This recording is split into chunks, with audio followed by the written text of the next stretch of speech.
देव, देव, देव उठो देव, उठ जाओ देव, देव होश में आओ। देव भैया, देव भैया, देव भैया उठिए।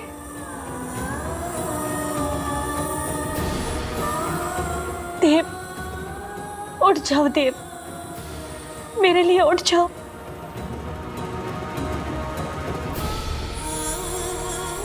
सुबह होश में आना पड़ेगा देव।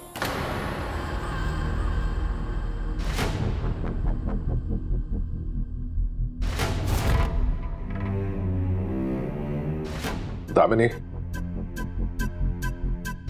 डॉक्टर साहब आ गए।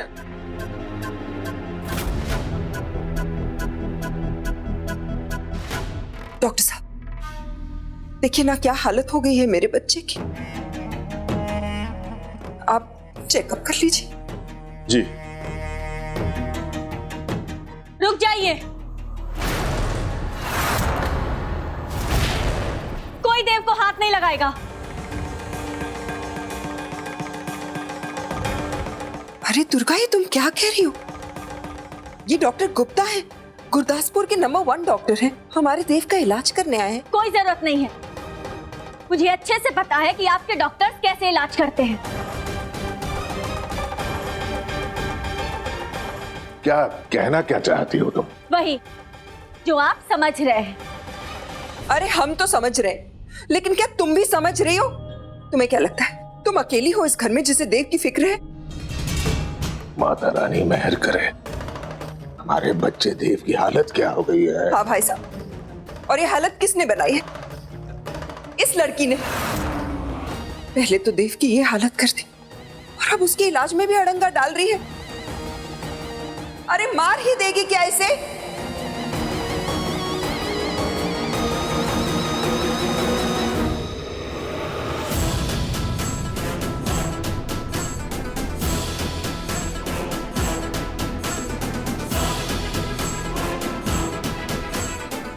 लो जी, अब ये पिंड की लड़की बताएगी हमें कि हम अपने बच्चे का ख्याल कैसे रखेंगे। अरे किसी ने देखा है मेरे देव का क्या हाल हो गया, क्या हालत हो गई है उसकी? लेकिन ये दुर्गा कोई हाथ नहीं लगाएगा मेरे देव को। अरे कम से कम डॉक्टर को तो चेकअप कर लेने देती है। क्या हुआ दुर्गा? तुम डॉक्टर साहब को उनका काम क्यों नहीं करने दे रही हो? क्योंकि ना मुझे इन पे भरोसा है और ना ही इनके लाए इस डॉक्टर पे।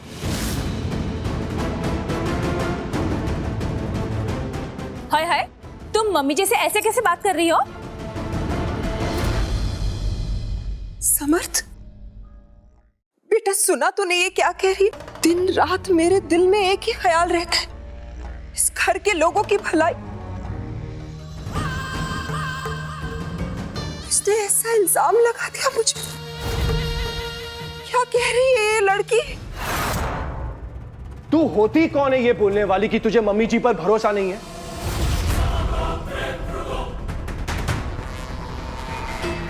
समर्थ, ये दामिनी अपनी औलाद से ज्यादा प्यार करती है देव को। वही तो, मम्मी जी देव की दुश्मन थोड़ी ना है।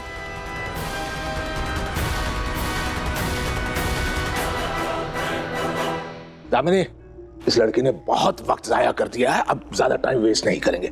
डॉक्टर से कहो देव का चेकअप करें। नहीं भाई साहब, है? अब देव का चेकअप नहीं होगा।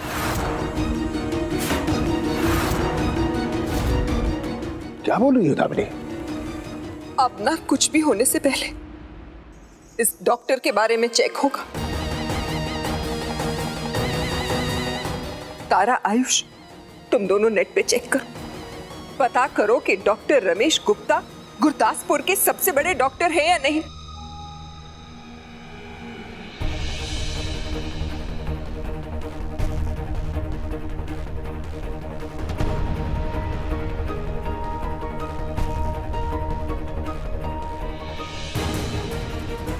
बस हो गई तसल्ली। अरे कम से कम आप डॉक्टर को रिपोर्ट तो देख लेने दो। लीजिए डॉक्टर साहब, ये मेरे बेटे की पुरानी रिपोर्ट्स हैं, चेक कर लीजिए आप। कुछ नहीं हुआ है देव को, और अगर आपको देव की इतनी ही फिक्र होती तो आप उसे इलेक्ट्रिक शॉक देने की कोशिश नहीं करती।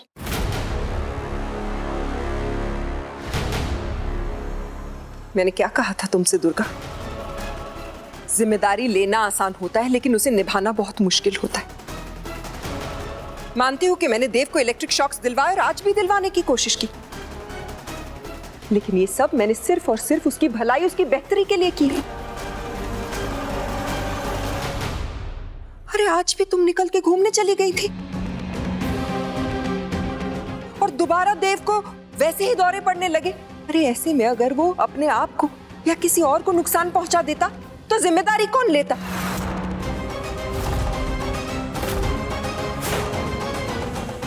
और ऐसा नहीं है कि हमने तुम्हें कांटेक्ट करने की कोशिश नहीं की। कितने फोन किए मैंने, यहां तक कि भाई साहब से भी कहा। भाई साहब, मैंने कहा था ना आपसे। हाँ हाँ बिल्कुल सही। दुर्गा, ये जो भी हो रहा है ना, तुम्हारी गैर जिम्मेदारी की वजह से हो रहा है। इतने सालों से मैं देव का ख्याल रख रही हूँ, एक बार भी देव की हालत इतनी बुरी कभी हुई नहीं। मेरा यकीन नहीं करती ना तुम, तो इस घर में रहने वाले दूसरे लोगों से पूछ लो। नीतू बेटा, तू बता, कभी तूने देव की इतनी बुरी हालत देखी है? ना ना मम्मी जी, ऐसा कभी भी नहीं हुआ। केतकी, क्या कभी भी इतने सालों में तुमने देव की इतनी बुरी हालत देखी है? नीतू इज राइट मम्मी जी। दामिनी जी सही कह रही हैं। रिपोर्ट देखने के बाद ऐसा नहीं लगता कि देव की कभी इतनी बुरी हालत हुई होगी। आप लोगों ने उसे कोई दवाई खिलाई क्या जिसकी वजह से उसकी इतनी बुरी हालत हो गई है? हमें क्या पता डॉक्टर साहब, हम थोड़ी ना ख्याल रखते हैं आजकल देव का। ख्याल तो ये रखती, इससे पूछिए, अरे मेरे बच्चे को कोई दवाई दी भी थी या नहीं? क्यों रे, बुद्ध की तरह क्यों खड़ी है? जुबान तेरी कैंची की तरह चलती है, अब चुप क्यों है? बोल। ध्यान रखती भी है या सिर्फ ड्रामे करती है? अरे ध्यान दिया होता तो देव की यह हालत थोड़ी ना होती।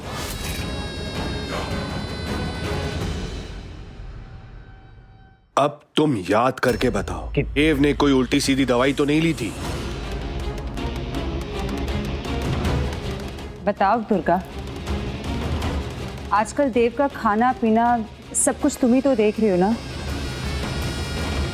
बोल बोल। अगर आप सबको ऐसा लगता है कि देव की इस हालत की जिम्मेदार मैं हूं, तो ठीक है, तो इसका हल भी मैं ही ढूंढूंगी। हाँ ढूंढो, बिल्कुल ढूंढो, लेकिन इस घर में रहकर नहीं, यहां से बाहर जाकर।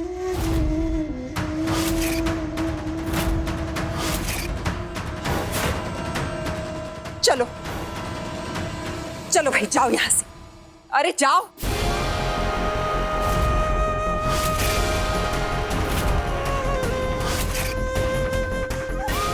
घबराओ नहीं, घर से निकाल नहीं रही हूं, सिर्फ घर से बाहर जाने को कह रही हूं। अब तब वापस आना जब हमारे देव का कुछ इलाज समझ आए तुम्हें।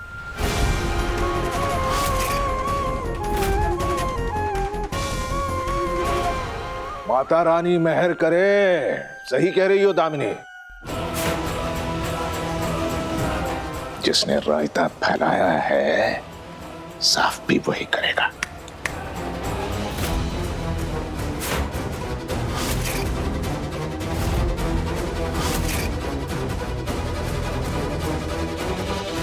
एग्जैक्टली, इसकी वजह से देव की हालत खराब हुई है। अब ये ही देव का इलाज ढूंढेगी। Now get out.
पता नहीं देव ठीक होगा या नहीं, उसे होश भी आया होगा या नहीं।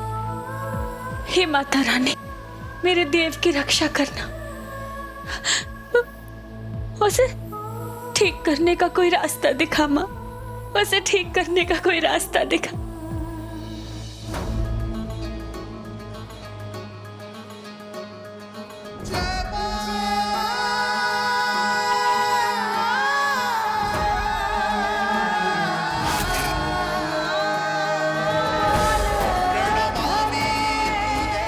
अंबिका, दुर्गा के पिंड से ही हूं मैं।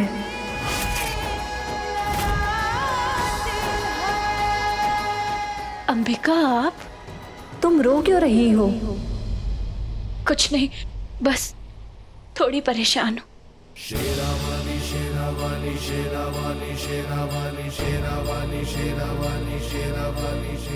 बस इतनी सी बात?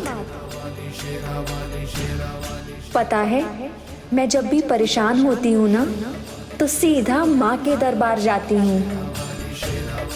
तुम्हें तो पता ही है कि हमारे कीरतपुर में कितना सुंदर मंदिर है माता रानी का। तुम जाओ, थोड़ी देर जाके माँ के सामने बैठो, वहाँ तुम्हें मन की शांति भी मिलेगी और तुम्हारी सारी समस्या का समाधान भी।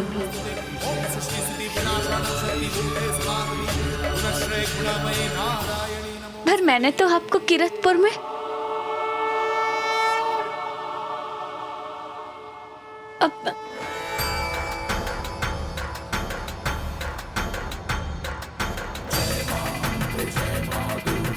हे माता रानी, तेरा लख लख शुक्र है मुझे मेरी मंजिल का रास्ता दिखाने के लिए।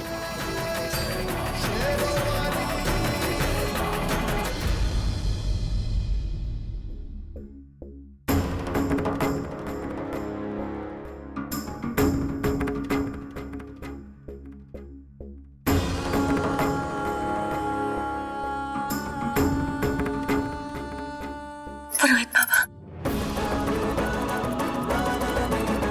दुर्गा, क्या हुआ? बाबा, देव का ख्याल रखने के लिए मुझे उसके पास रहना बहुत जरूरी था। आज से देव की सारी जिम्मेदारियां मैं उठाऊंगी और मैं सिर्फ उनकी देखभाल ही नहीं बल्कि उन्हें ठीक करूंगी। मैं हर छोटी से छोटी चीज का ख्याल रखती थी, पता नहीं फिर भी अचानक उसकी तबीयत क्यों बिगड़ गई। देव,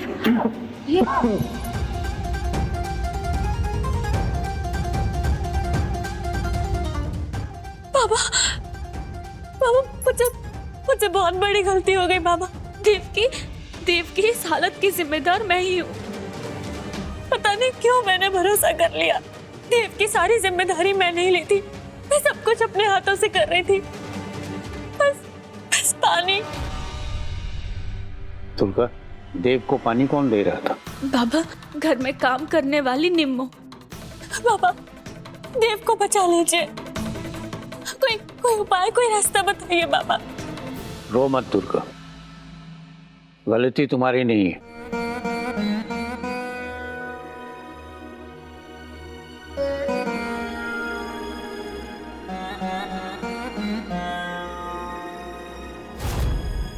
तू तो माता रानी की सच्ची भक्त है और माता रानी अपने भक्तों की परीक्षा लेती ही रहती। तुम बस हिम्मत रखो बेटा। रास्ता बंद करने वाली भी यही है और रास्ता दिखाने वाली भी यही है। बाबा, उस पानी में ऐसा क्या था जो देव की तबीयत खराब? जहर था।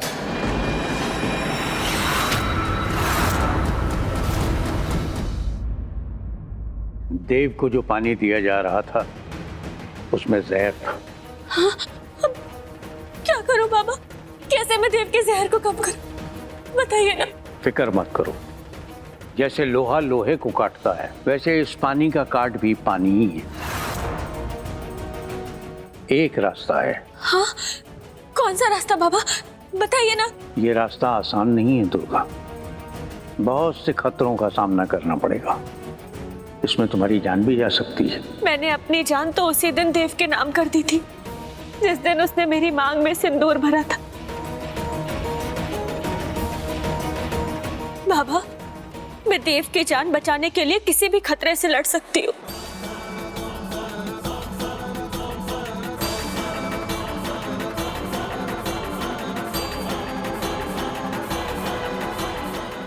ये लो।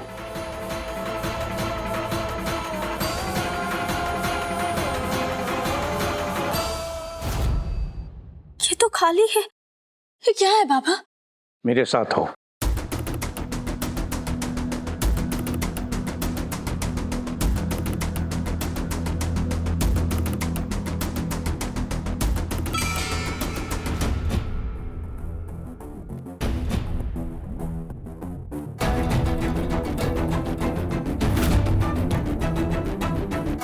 ये कोई आम नक्शा नहीं है बेटा।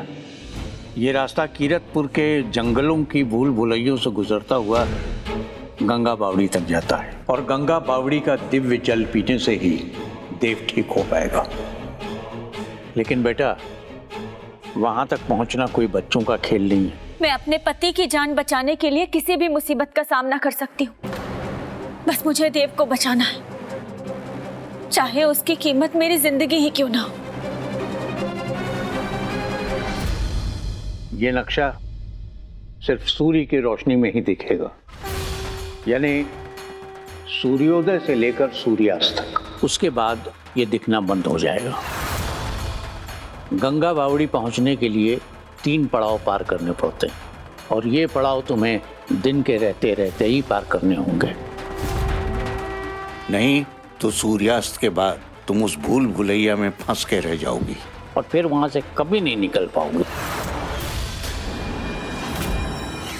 मुझे देव के लिए ये करना ही होगा, और जब तक माता रानी मेरे साथ है, मैं दुनिया की हर मुश्किल, हर चुनौती का सामना करूंगी। बस आप ये बात किसी को बताइएगा मत कि मैं यहाँ हूँ।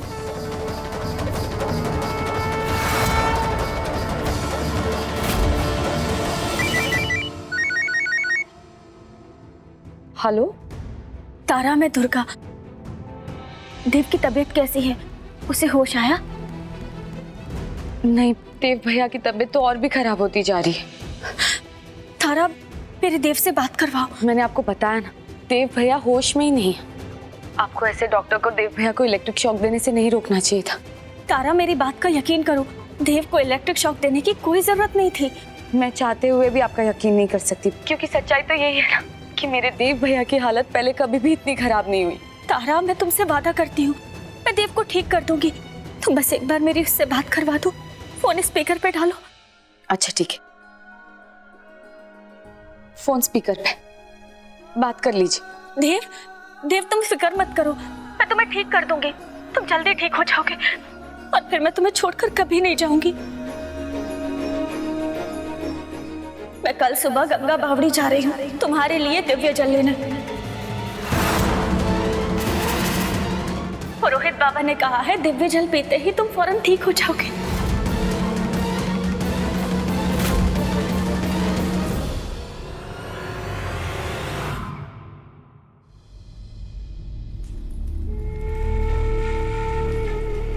जोगमाया, जोगमाया, आपको पता भी है कि वो दुर्गा क्या करने जा रही है? गंगा बावड़ी से दिव्य जल लाकर देव को ठीक करने की बात कर रही है वो।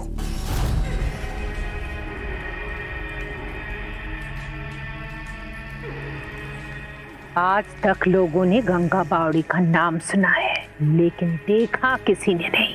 न जाने कितने लोगों ने वहां पहुंचने की कोशिश की, पर कोई नहीं पहुंच पाया। दुर्गा वहां जाने की अगर पहली सीढ़ी भी पार कर दे तो गनीमत समझो। आपको पूरा यकीन है कि वो दुर्गा वहां तक नहीं पहुंच पाएगी? सब पर छाया मेरा साया, सबके ऊपर मेरी माया। मेरी बात पत्थर की लकीर होती है दामिनी, जिसे कोई मिटा नहीं सकता।